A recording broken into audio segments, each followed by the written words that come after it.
Happy Friday, everyone. Thank you for joining us on this slightly cloudy classic summer day, but we're thrilled that you've made the time and the effort. So always appreciate that you've given up an hour to come to one of our webinars. So thank you very much. We had over 150 signups for this webinar, so still very much a hot topic. Very much, I believe from my conversations that with senior exec, that it's something very much on the agenda around how do we create a transformative approach to diversity, equity and inclusion, or equality, depending. That's a good debate to have. It seems to be moving between equity and equality, but keen to get into that. So today, for those of you who joined, just going to give you a quick canter through. We typically try and be about 50 minutes, so we can actually give you the precious thing of time back. That's our sort of aim. And then you're not having to rush into the next meeting, but you can hopefully go and get yourself sorted for the 1 o'clock.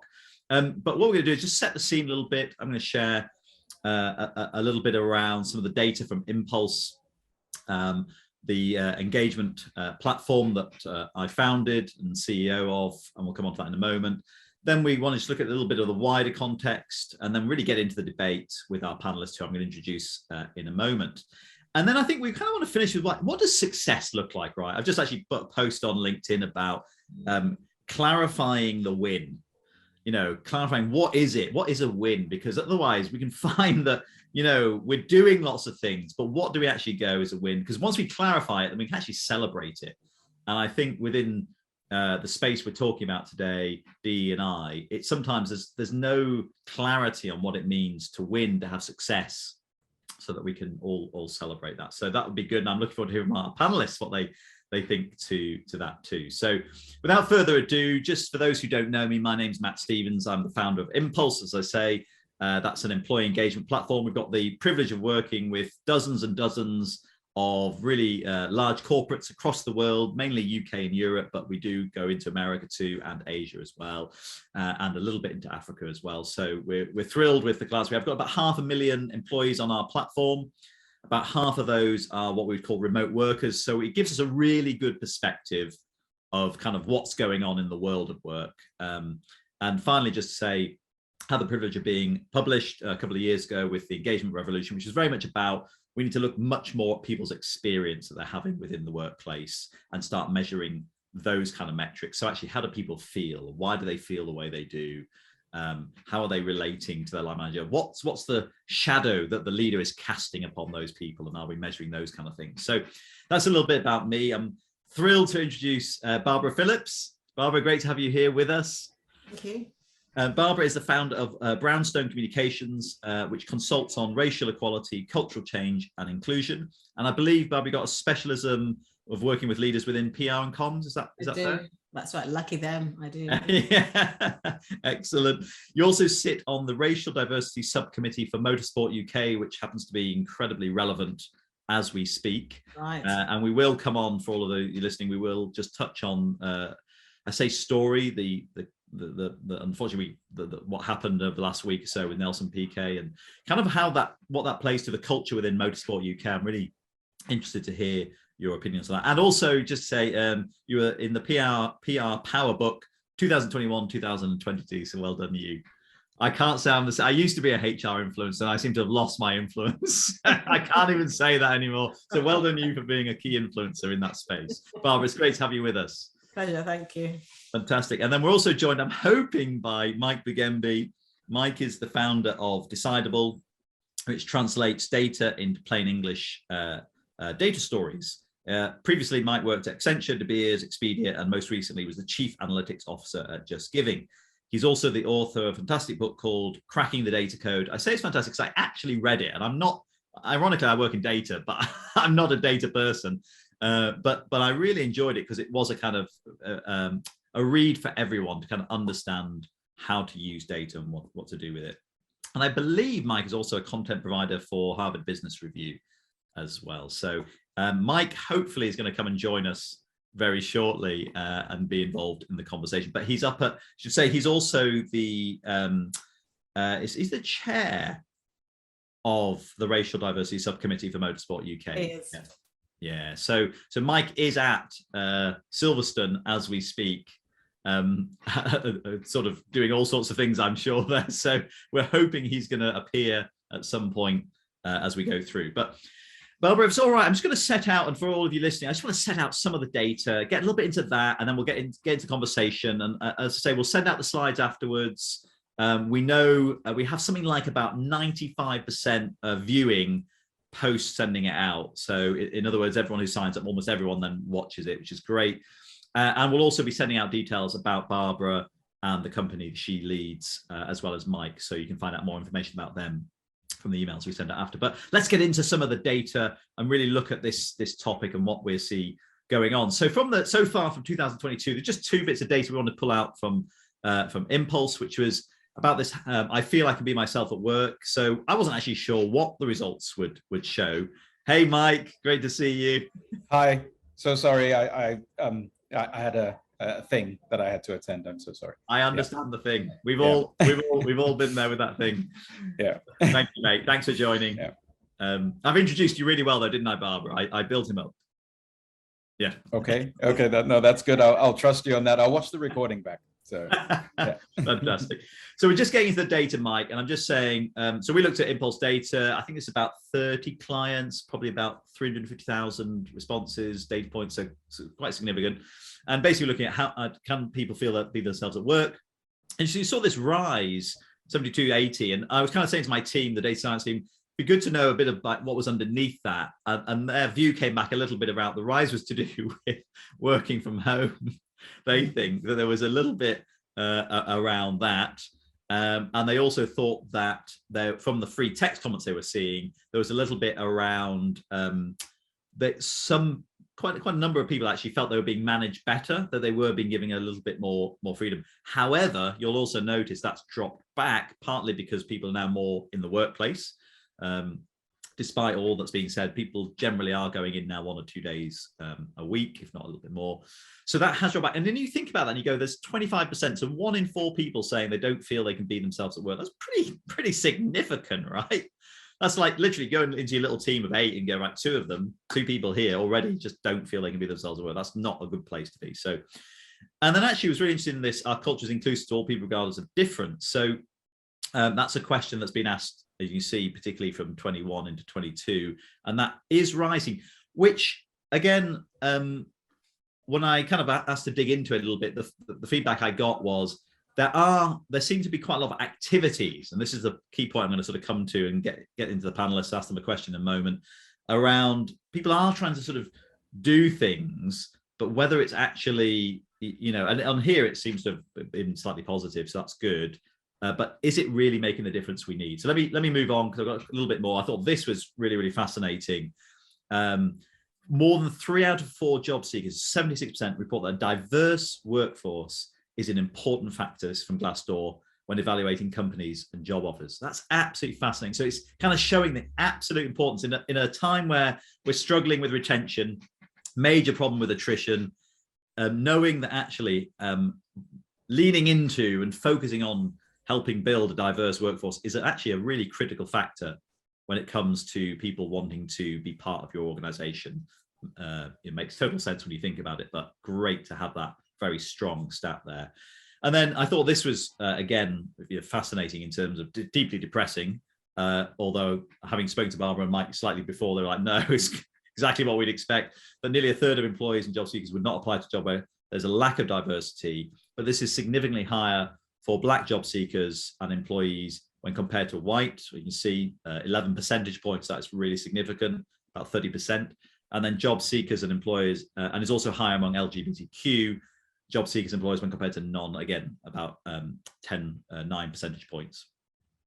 And then finally, more than half of people think their company should be doing more to increase diversity, which is really the premise of this conversation today, from my sense of working with all these companies, that they're all going, we're not transforming.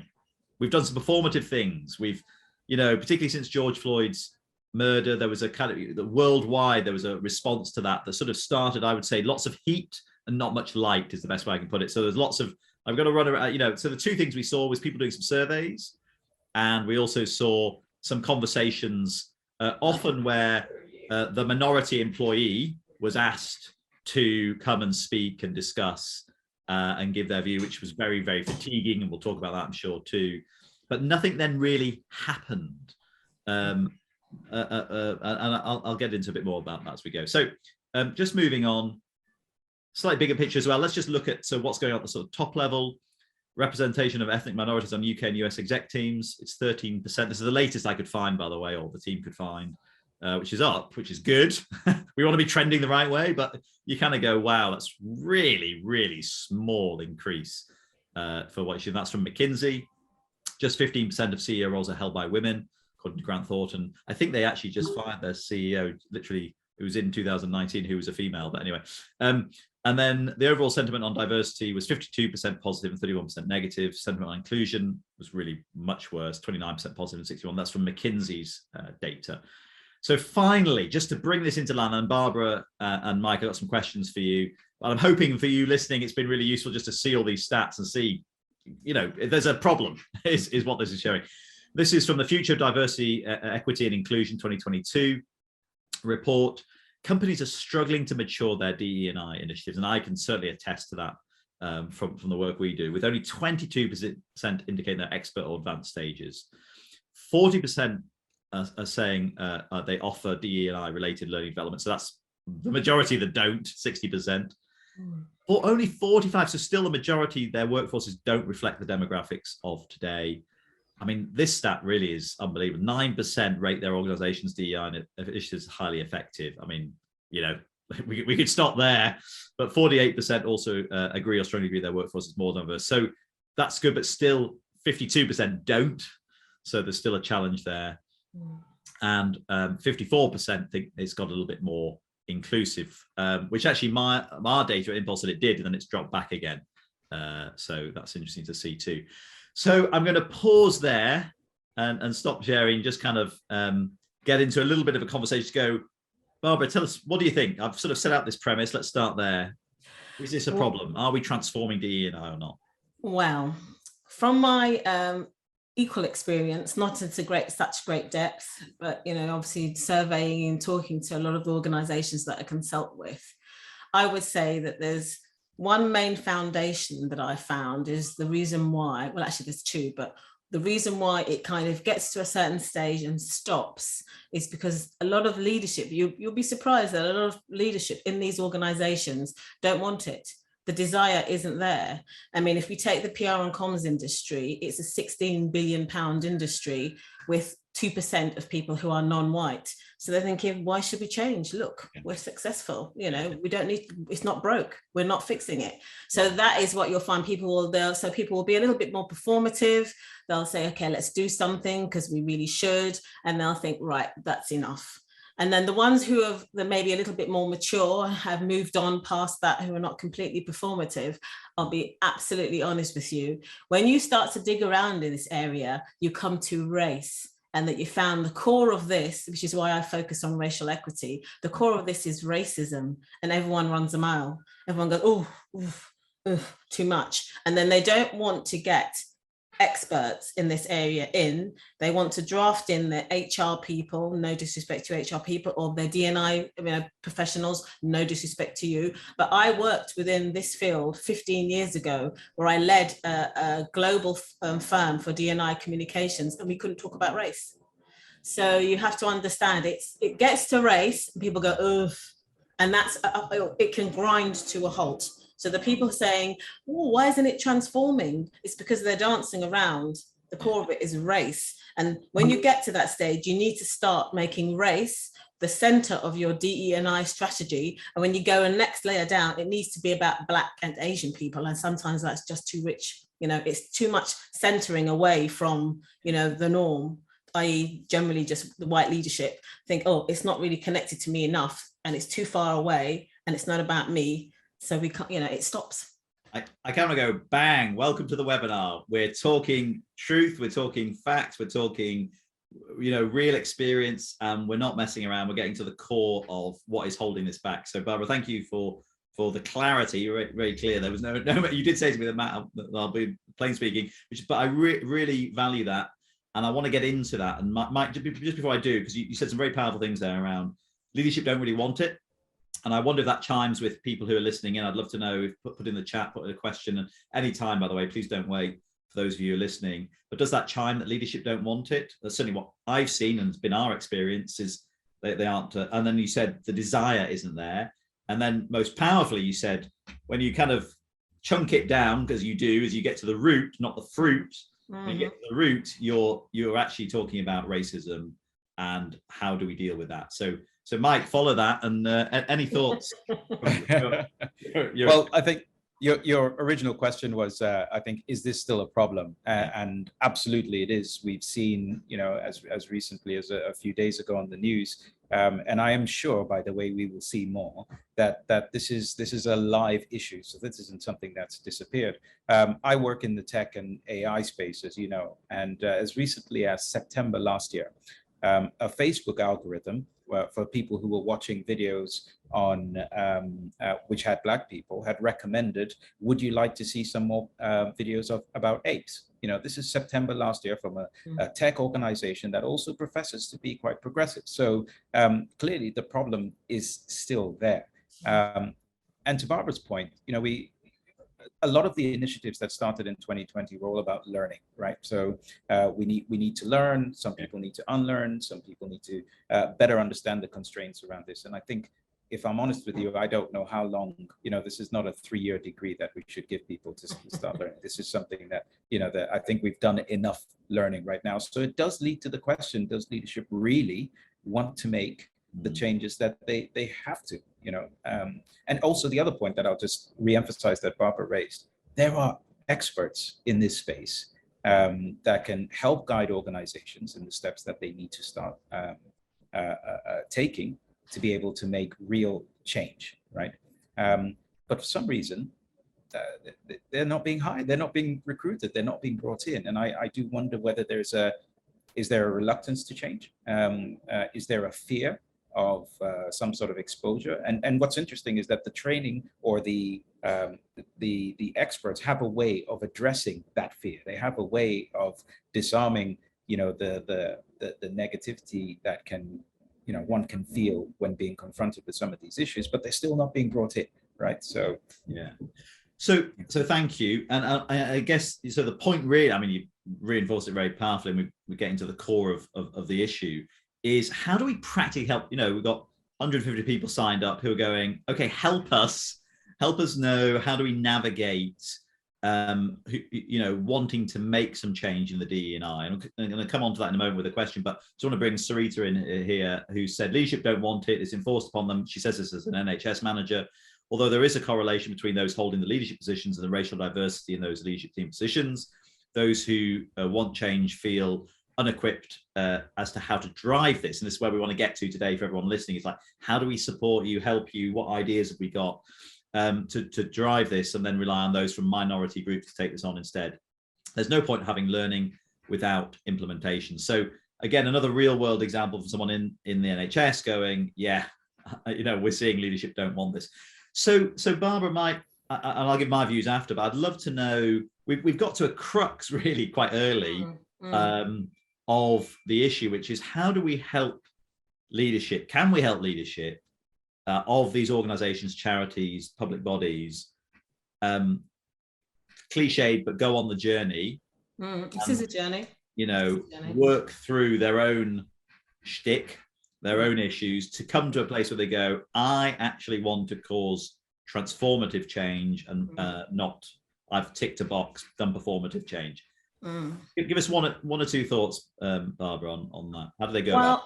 I'd say that absolutely. I am using PR and comms industry as my point of reference. I always insist on only dealing with the leadership, with the board or the SLT or the board, because ultimately they create the culture. It does drip down from them. So one, I insist, and I'll have sessions with them. And this is what, to Mike's point, you really do need specialists in. So you need to have the sessions with them where they can actually have a bit of introspection in a safe space. So usually it might be the leadership board of maybe 8 to 10 people, 15 people, whatever. They know each other, they work together, they want to promote the success of the organization. So there should be a level of a safe space for them all.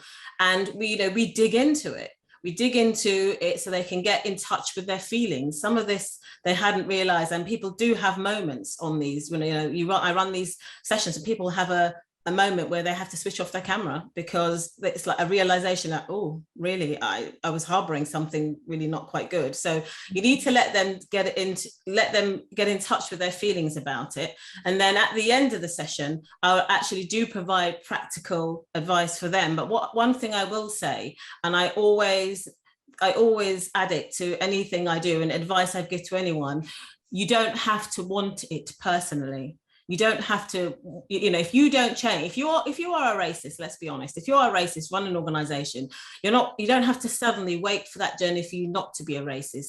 You can still be a racist at home, but professionally at work, it's not going to be sustainable or it's not positive for your organization. So, and the work that we have to do, and my point is the work we have to do is not only out there in your organization, the work has to be in you as well. So from a leadership board, but as individuals of that leadership board, the sort of sessions that I run, you need to look inside yourself and deal with what's going on inside yourself, because we understand that's what's coming out in your behavior, and that's what's going to be coming out in the policies that you're going to be espousing that are going to affect all of your workforce. So I say, they have to look inside themselves, and I don't advocate for people to like and want this to happen. But if you're a sensible business, if you're a commercial operator, you'll see the benefits. And I'm not selling benefits because I don't do benefits in terms of, people's human rights, but you'll see that actually this is good for my organization. I need to do it. And you need to be able to remove your personal feelings out of it. And that, I think that's the hardest piece for leaders to say, I'm not 100% there. Why are we focusing on Black people? Why are we focusing on the LGBTQ community? Nothing to do with me. But still being able to understand this is what needs to be done. So let's push through the discomfort and do it. Yeah. Matt, may I pipe in? Because I think Barbara said some fantastic things. One of the stats that you put out earlier, you had said 76% of, I think it was job seekers, right, understand that diversity is important in the workforce. I would love to see what percent of leadership agree and understand that diversity is important in the workforce. That would be a telling stat to begin with. And then also, just whilst we're on stats, how many of those leaders of Fortune 500 companies have employed an expert to address this issue? Because with every need that most organizations have, they bring in the experts. They hire the experts. They bring in the expertise, people who have done this before. But Mike, this is a great point. But this plays to, I think you have between you some background with two of the big four consultings. Just to be clear, I don't. No, I'm being naughty. But you both have backgrounds in the big four. They always bring in the big fours. It's we've got to get in Accenture, we've got to get in EY, we've got to get in, And then my experience is with Inpulse, we often follow them in on the mess they've made. Because they've run massive programs of spreadsheets galore and everyone was busy and nothing changed. But the leaders got to go, we brought in EY and they sorted it out, didn't they? And do you know what that is, Matt? That is comfort. That is them not being able to decenter themselves. That's their leaders saying, we're getting EY in, or we get PwC in. And then I think, okay, we've done it. We've ticked the box. We had these guys in, because they really don't want to address it. And this goes back to the point, they don't really want to address it. And they're just trying to think, okay, here's a smoke screen of, management consultants. And they said, we're actually okay. So let's carry on as normal, because it's one, as Mike said, it's a specialist area, By the same token, they'll employ a big four organization will go into another organization under this guise, and everyone's fine. But that same company will then have to have a specialist auditor, for instance, or a tax specialist. They're not bringing some general accountant from the high street. They'll send in, these same big fours will send in their specialist tax consultants to make sure you're audited, etc., etc. But when it comes to DE&I, it's like, anybody can do it. We're there. You're there. We've got an account with you anyway. You might as well come on in. So this, to me, goes back to the point that deep down they really don't want it to happen. Because if you really want it to happen, it's like, if you're going to have a loft conversion in your house, you're not going to get the odd job man that lives next door, are you, to do structural work on your house? So the point is, if you really want it, and you value your house and you don't want to destabilize the structure of your house, you will get a specialist to do your loft. And it's the same principle. Matt, I'll also add, if you are in a leadership position, surely you would know that change comes from the edge, right? Yes, nobody gets fired for hiring IBM, but all game-changing change that we have seen everywhere comes from the edge. And all leadership is aware of that, right? So it does bring into question the desire. You know, if you are in a leadership position, you understand that as a fact. Yeah. Why would you not do it? So I was going to say, I think they know what to do. Let's not kid up. Let's be clear. It's not, I mean, I don't entertain any leadership board that I work with that says, oh, we don't know. I just don't entertain it, because there's Google. And it's been, if you didn't know anything before 2020, you've had 2 solid years and enough media exposure to go and have a look. Even if you've read one piece and one paragraph and you haven't had the time, you instruct your SLT below, you open it out to your employees and say, look, I think we should all be doing some reading to educate ourselves a little bit more about what this is about, because, you know, we don't understand it. So again, it goes back to desire. It goes back, if you really want something, as we know, as grown-ups, as adults, we will go and make it happen if we really want it to. Yeah. No, that's really, really good. So just want to sum up a few things there, and I want to bring in a couple of comments, right, and then we'll move on to another question. But and just say, everyone listening, I hope you're enjoying this. We're getting, for me, I'm getting loads of value bombs, loads of fantastic lines that I think you can use and take back into your organizations, I hope. And do stick with us, because in about 15 minutes time, both Mike and Barbara will share maybe 1 or 2 resources they think you can tap into that are going to help you post this, whether it's a book, a podcast, a video, a YouTube video, whatever. So stick with us. In about 15 minutes time, we're going to come to that. And we're also going to be talking a little bit about Motorsport UK in about 10 minutes time. So I really want to know how you're going to change the culture, because you're both on a committee for Motorsport UK. So I want to go, what are you doing there? I'd love to know, if that's all right, without putting you in any trouble. But I want to do some comments, just sum up really powerful points you made around, we've got to get leadership focused, and they've got to buy in and go, I'm going on this journey, and I understand it's, you know, I'm going to have to do some work in and of myself. And I think for everyone listening, because we know we get a lot of HR professionals, that's almost the first thing to do, is go, are you willing to go on this journey? And it's going to take some work. So, you know, there's no point, well, I'm going to ask you, is there any point doing it if they're not willing to do the work? You know, I don't think so, because, you know, it's you're actually going to make it worse. They'll block it. They'll block it. Yeah.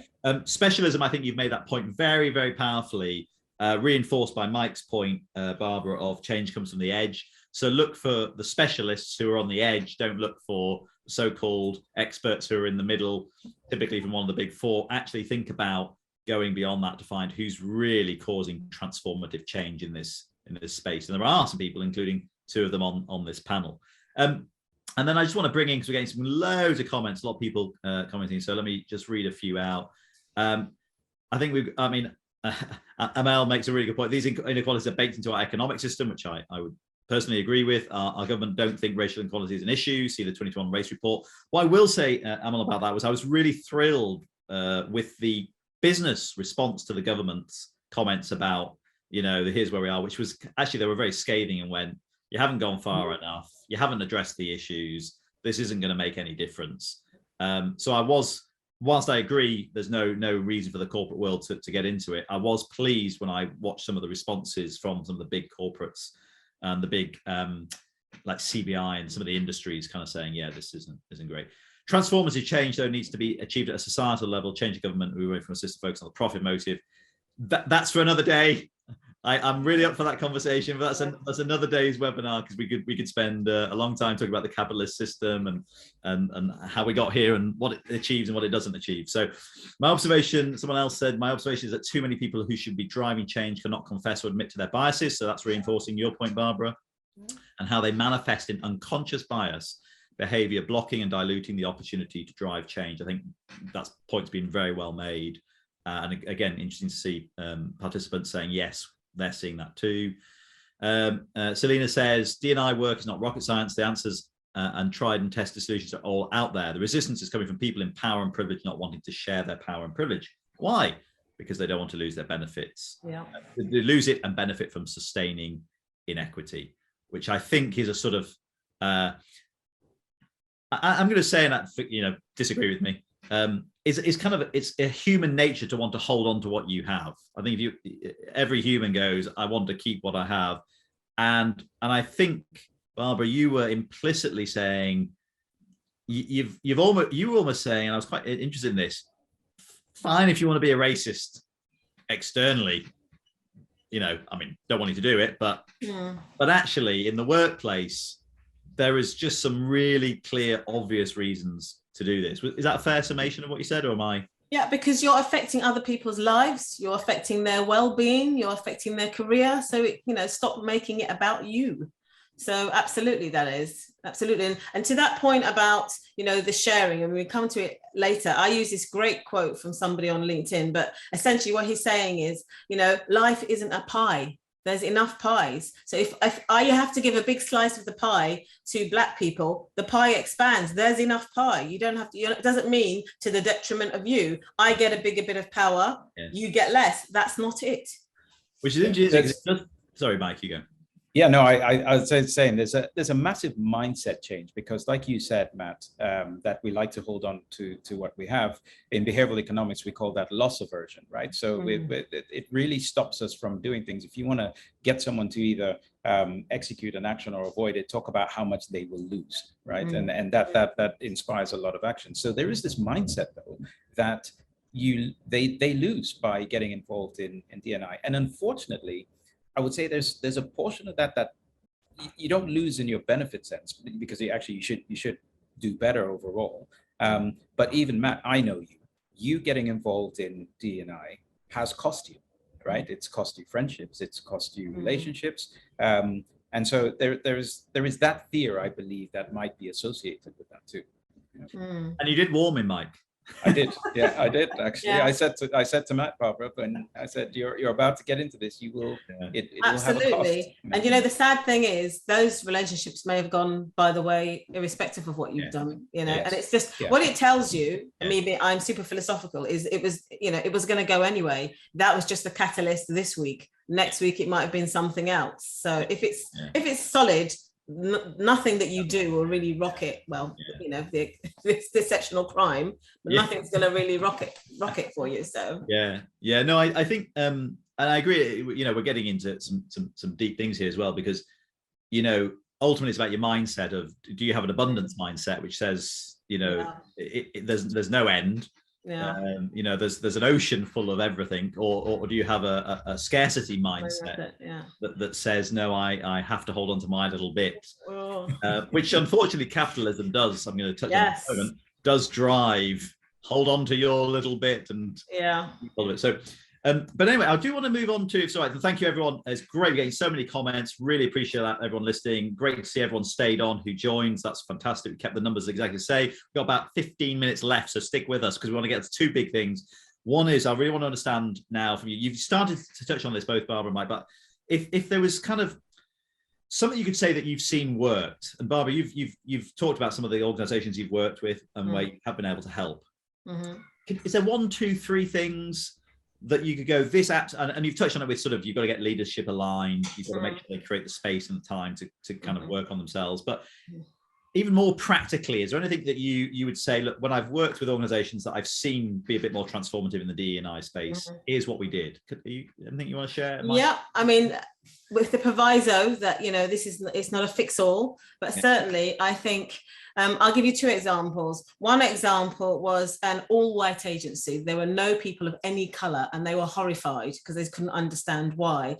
And that, some of the leadership was saying, what do we need to do anything? We haven't got any bit of color anyway, so what's the point? And I said, you need to create an environment that welcomes everybody. It doesn't matter if you don't have anybody here. No one's coming because it doesn't look as if they're welcome. So you need to create an environment that says welcome to everybody of all the 9 protected characteristics. And the way to do that is make sure in your recruitment, and this is one of the tips, if you like, I give, make your recruiter work harder for you. They get a commission from you. You are their client. Don't allow them to send you the same old in their image, or what they think you need, be explicit. Say, I need to have a more diverse candidate pool. I need to see some different types of people from different backgrounds. And I need you to consider people who have transferable skills, which is my favorite phrase. Transferable skills, because in the PR and comms industry, for you to succeed, there's a sort of path that you're supposed to have been on, going account manager, account director, lived abroad, la, la, la. Those paths are not open to Black people. So Black people won't be on those paths. So when you look on those paths and say, I can't find any Black people, that's because we're not allowed to be on those paths. I said, broaden up your whole recruitment, ask for more, be more rigorous, and you'll get the diversity is number one. And then, wrapped up in that is do whatever you can policy-wise. I know people love to do, listening sessions. They love to do employee resource groups. They'll do focus groups, and that's all very lovely. But the core of changing your culture, because we're talking about corporate culture here, is not only the behaviors you allow from the leadership, we've covered that, it's also your absolute policies. How are people getting promoted? What's the succession planning? Who's going on the special leadership courses? Have a look at what those people look like. Is there a clear path for me to go? Because if there isn't, I'm going to leave. If I get promoted by going for drinks with one of the senior managers, if I don't drink, I'm not getting promoted. Have a look at your absolute core policies and look at how you performance manage people. And this specifically goes to Black and Asian people, because performance management is used as a weapon in the corporate structure. If they don't like, well, I'm very outspoken, I always have been, and I've been in a lot of trouble because I'll speak for all of the communities. And then when I go to my performance review, they'll say, oh no, 6 months ago, you said something to somebody else and they were really upset about it. It's a weapon. So have a look. How are people being promoted? What are your policies? How do people succeed? And is it psychologically safe? And the last thing I'll say on this is, when people say, well, what's psychological safety? I said, okay, would you send a really small child, your small child, or your grandmother to work in your organization without any kind of a system? Would you send them in and say, yeah, go and have a job there? If you wouldn't, it's not psychologically safe. And that's what you need to fix. That's a wonderfully practical list. I really, really thank you for that, Barbara. I hope everyone listening appreciates. There's a lot of value in that. I'm just going to play back. So I love the create the environment that looks welcoming, which actually requires you to do some hard work to go, well, it looks welcoming to me, but I'm a white, middle-aged, middle-class man. Exactly. So, that's not too difficult. But actually go and ask other people who are not me to go, does this look welcoming? If not, what does it feel? What does it feel? Yeah. So I really like that. So that's very practical, actually, to look around your environment and go, yeah, what's this giving off? What's it saying exactly about us? And then the second one I really love was that you said was push more from your recruiters. And it was being very honest, Barbara. I'll give you an example though. We went back to our recruiters for a role we sort of have this regular role we recruit for a couple of times a year, and we said, look, we're not getting any non-white applicants. Ooh. Can we do something about this? And they went, oh, it's very difficult. Yeah, we're struggling. I went, well, but this is your job. Yeah. Do you want the commission? Because if you don't, I'll move to somebody who wants the commission. Yeah. I was like, I don't think it's my job, although it is, to work that out. I'm paying you to work out what I'm asking of you. But I was interested in their pushback, which was, now you're making it difficult for us. Yes. So, earn your fee. I think there's something about recruitment and that whole marketplace and how it that's another webinar as well. And then policies, I love that. It's very practical. Get into your HR policies and actually look at that and see what differences you can make there. I forgot to mention, shame on me, the ethnicity pay gap. Shame on me, because I've actually produced a whole guide on it. But I think that's one of the, if you started today, look at your not equal pay and not fair pay, ethnicity pay gap and gender pay gap as well. Look at those. Yeah, brilliant. Thank you, Mike. I bought you some more time because Barbara's nailing it here with very, very good response. Thank you. More time. And that's exactly why she's on the committee. She is one of those experts that we are talking about that need to come in. I think your original question was where have you seen it work, right? Yeah. An example that I actually, it was as Barbara was talking that I thought of was Channel 4. I really like what they did because again, they were bold, weren't they? And they literally just made sure every single program, every single one. Now that's intentional. That's saying I'm going to look at absolutely everything we are doing and make a difference. You know, rather than let's have a conversation and then go back to normal for 8 months, have another conversation when something comes up and then go back to normal. Black they History actually Month. took action. Yeah, exactly. You know, so Channel 4 is an example of where I've seen it work. And I gather from the few sources that I have that, again, that was a very top-down and bottom-up activity, actually. So it came from both sides. Yeah, no, that's a very good one of like, we're just going to change everything, change the timetables, change the people who are hosting and just get on with it. Yeah. Now we've got, sorry, go Barbara. I was going to say, and the beauty to that is, this is what you used to say to your recruiters. Before, you know, Back to Black, they were saying there's not enough people available to work in production and TV. Clearly there are. Clearly there are recruiters if you're interested in looking. Yes, yeah, very good point. So everyone listening, we've got about 10 minutes. We've got 3 things we've got to achieve. So I'm pushing the panelists now. We've got number 1, we're going to say, so what does success look like? Number 2, we're going to talk about Motorsport UK. And number 3, you're going to provide just a couple of, is a podcast, a YouTube, a book that they should be listening to. So thank you again. Everyone has stayed with us. We've kept exactly the same amount. So really appreciate that. Please keep putting your comments in. So let's get on quickly. Oh, sorry, one last thing. The other thing I always say to leaders is put your bonus against it. Yeah, well, I think Morgan, is it Morgan Stanley, one of the big banks are doing exactly that, aren't they? They're saying finally. Yeah. I'm like, when you put a leader's bonus against, because I honestly, I've worked in corporate life for long enough, I've worked around the exec room long enough, where whatever their bonus is, they will move heaven and earth. Absolutely. It's like, what's this diversity? What's that? What's that? Hold on, what's that? All over it to get that achieved. So anyway, let's get on to what does success look like for you of moving forward the DE&I agenda with an organization? How would you define success? I'll let Mike go first because I do. Actually, I think, Barbara, you should go first because there's I'm just going to mute it now because there's just about to be a lot of noise in this room. Yeah. Okay. You did that well. You did that well. What success looks like is kind of what I've just described. One, you know that you've been rigorous in your recruitment. The people who have come are the best people, but they're also from a diverse background. You know, they're not mutually exclusive. It's not a ethnically diverse person or an expert. You can be both. So there's that. So you've done that. You've looked at your policies with rigor, and you're absolutely happy and clear. Anyone who can do the job, anyone who meets the criteria, anyone who has the right behaviors, because let's not forget those, can succeed unimpeded in our organization. That's 2. And generally, I say another barometer, it is psychologically safe, and people can, Google if they're not quite sure what it is, but psychologically safe. I say, if I go into organizations, what have you, if I see some Black people around there or Asians, if I don't see any, that gives me everything I need to know. But if I see some, and generally, if I get a chance to have a chat with them, or I just say hello, I do, and it's a barometer. And the barometer is, if you find a Black or brown person thriving in an organization, anybody and everybody can.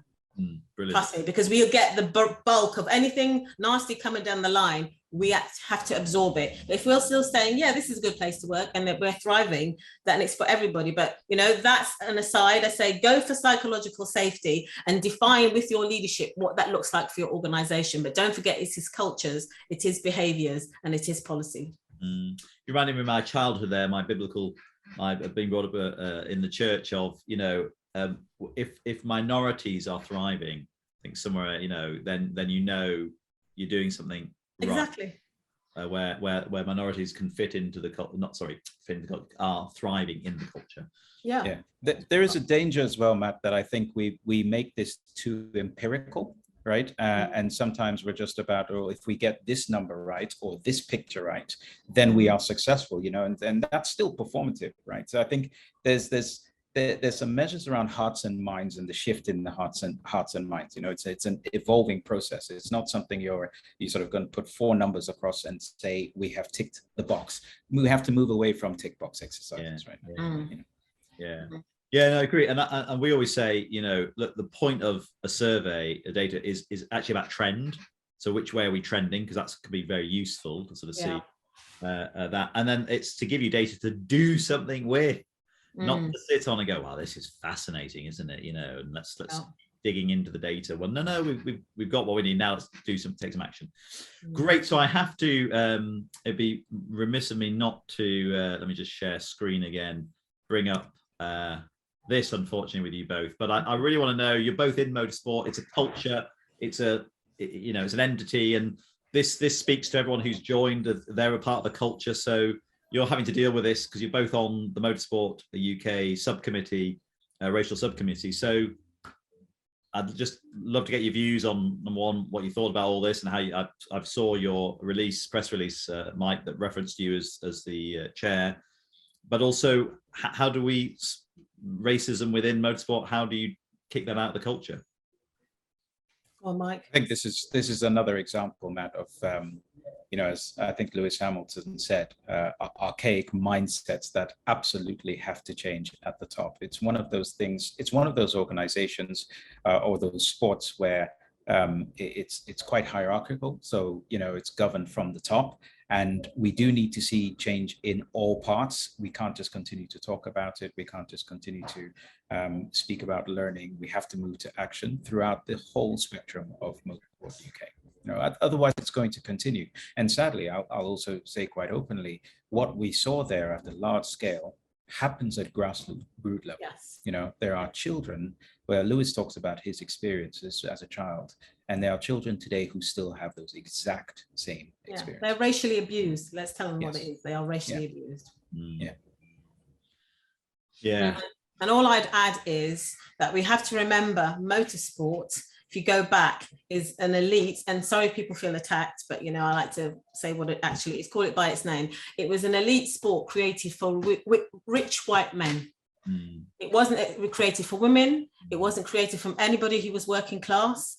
It really, that's why it is so horrendously and prohibitively expensive to get into it. Talent is almost an aside, and this is why you can still buy a seat, in inverted commas, in F1 specifically. You can buy a seat if you have enough money and bring enough sponsorship. So let's not forget that it's core. That's why we know it's not really, it's sad in 2022, but it's not really a surprise if you go back to its roots. It's just being true to its roots. This racism is the organization and the sport being true to its roots. And we would have hoped that it would have evolved and changed and they could see the benefits of it. And I suppose if it's dragged kicking and screaming, which I think it's starting to be, it will. But absolutely, let's not forget how it started and who was involved. And even people, who are working class will got a really hard time. Even that, let's not take race out of it. Even if you're working class, you got a hard time in F1 in particular, because it wasn't meant for you. So let's not forget that. I wish you all the strength, best, because both of you on the committee, and you're with the committee trying to change this and change, as you say, that the values and behaviors. What does culture mean? It's the values we have and the behaviors that we exhibit. 100%. Is what the culture. Matt, it speaks to the whole point of this webinar. How much is performative versus how much is action. You've seen statements, so it's great to see that they have established a position, which is the very first step. Where do you stand on this issue? For those who have, it's important to stress not everybody has sort of expressed where they stand on that, which is telling, right? But we've done enough of that. We have to now say, okay, well, let's take actual action, move away from being so performative. Which we will watch over the next, few weeks to see, hopefully, that, as you say, there is a bit of a clear out potentially of some people who just need to move on because their values and behaviors aren't welcome. No. And a change in that. So look, thank you for being honest on that. Appreciate you sharing that, because you're right. I think both of you are at Silverstone at it's the F1 in the UK right now, happening this weekend. So last thing, thank you everyone for sticking with us. And just before I hand back to Lucy, Barbara, Mike, is there 1, 2 books, podcast, YouTube video, course that you would recommend on the whole DEI space? Anything you've read or done? I'll start with Mike, if that's all right. Anything? There are a ton of books out there. There's a book which is titled "Why I'm No Longer Speaking to White People." I've forgotten the author. Renee Edo Lodge. That's right. A challenging title, but a very lovely read, a very pleasant read, supported by a lot of data. And what's great about that is they also, in the book, cover almost not just the historical route, but things that you need to understand from childhood all the way through to adulthood that have an impact on the way we are when we're working, and in the places that we choose to work and in the careers that we choose to